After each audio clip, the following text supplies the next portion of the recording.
देवानंद साहब आखिर क्यों नाराज थे अमिताभ बच्चन और शाहरुख खान से? आखिर ऐसी क्या वजह हो गई थी कि देव साहब शाहरुख खान और अमिताभ बच्चन से नाराज हो गए थे और उन्होंने अपनी नाराजगी अपने एक इंटरव्यू के दौरान जताई थी। उन्होंने अपने इंटरव्यू के दौरान अपनी नाराजगी शाहरुख खान और अमिताभ बच्चन को लेकर सबके सामने रखी थी। सभी जानते हैं कि देव साहब बहुत ही शालीन इंसान थे और कभी भी किसी की ना बुराई करते थे और ना ही किसी पचड़े में पड़ते थे। लेकिन ऐसी क्या वजह हो गई थी शाहरुख खान और अमिताभ बच्चन को लेकर देव साहब बेहद नाराज हो उठे थे।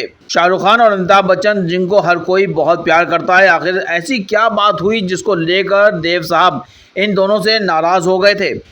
दरअसल अपने इंटरव्यू के दौरान देव साहब ने बताया था कि उनकी नाराज़गी शहंशाह और बादशाह किंग जैसे नामों को लेकर है। अपने इंटरव्यू के दौरान देव साहब ने इन दोनों पर निशाना साधा था। उन्होंने कहा था कि आखिर ये लोग शहंशाह, बादशाह और किंग क्यों कहलाते हैं अपने को।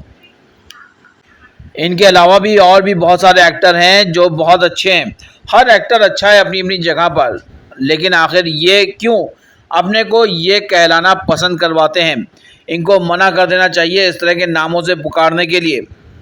अब नाम तो नहीं लिया था देव साहब ने, ना तो शाहरुख खान का ना अमिताभ बच्चन का, लेकिन सभी जानते हैं कि बादशाह और किंग यानी कि शाहरुख खान, शहंशाह मतलब अमिताभ बच्चन। और जाहिर सी बात है इनको ये नाम इन्होंने खुद नहीं दिए बल्कि इनके चाहने वालों ने यानी कि इनकी ऑडियंस ने इनको दिए हैं।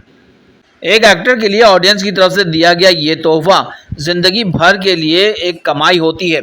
इसमें कोई शक नहीं कि पुराने ज़माने में लोग कितने भी अच्छे एक्टर हुआ करते थे लेकिन उनको कोई नाम नहीं दिया जाता था।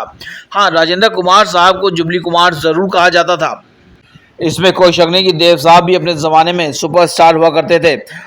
इतने हैंडसम थे वो कि उनको देखने के लिए लोग भीड़ लगाते थे, उनके स्टूडियो के बाहर खड़े रहते थे उनकी एक झलक पाने के लिए। जो स्टारडम देव साहब ने देखा है वही स्टारडम अमिताभ बच्चन और शाहरुख खान ने भी देखा है। अपने वक्त के दोनों ही शहंशाह रहे हैं। आज की जनरेशन ने देव साहब को देखा ज़रूर होगा लेकिन उनके बारे में बहुत कुछ नहीं जानते होंगे। आज की जनरेशन शायद ये नहीं जानती होगी देव साहब के ऊपर ब्लैक कपड़े पहनना बैन कर दिया गया था। किसी भी कलाकार के लिए एक बहुत बड़ी उपलब्धि है कि उसके ऊपर ब्लैक कपड़े पहनना बैन कर दिया गया हो।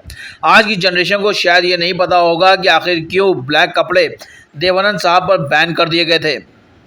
दरअसल देव साहब का ऑरा ऐसा था कि जब वो ब्लैक कपड़े पहनते थे तो उनके बराबर, उनके टक्कर का कोई नज़र नहीं आता था। उनके ब्लैक कपड़ों में उनकी अदाएँ इस कदर छलकती थी कि उनको देखकर लड़कियां ऊपर छत से छलांग मार देती थीं। और यही वजह थी कि देव साहब पर काले कपड़े बैन कर दिए गए थे।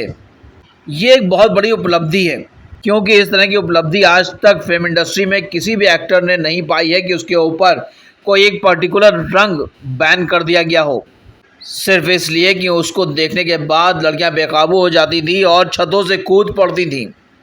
ये होता है असली स्टारडम जो देव साहब ने जिया है। वहीं दूसरी तरफ देव साहब का जो बयान शाहरुख खान और अमिताभ बच्चन को लेकर आया उसने ये साबित कर दिया कि देव साहब के दिल में एक खलिश रह गई कि उनको किसी नाम से नहीं पुकारा जाता था।